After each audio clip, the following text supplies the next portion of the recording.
За мен е чест, че отново Казанлък ще се състои 19 международен конкурс по лютиерство, който е с подкрепата на община Казанлък и кмет на град Казанлък Галина Стоянова.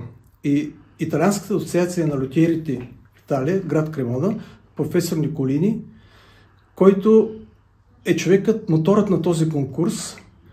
Той пожела този конкурс да се състои втори път, още миналата година, през месец юни.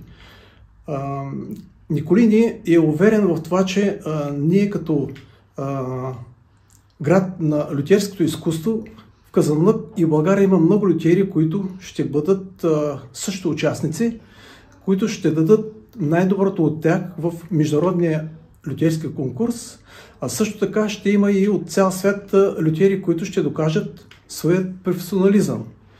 Накрая, след награждаването, което ще бъде събота, 7 юни от 18 часа, ще има два концерта. Накрая Светлин Русев с Страдивари ще завърши самото изложение.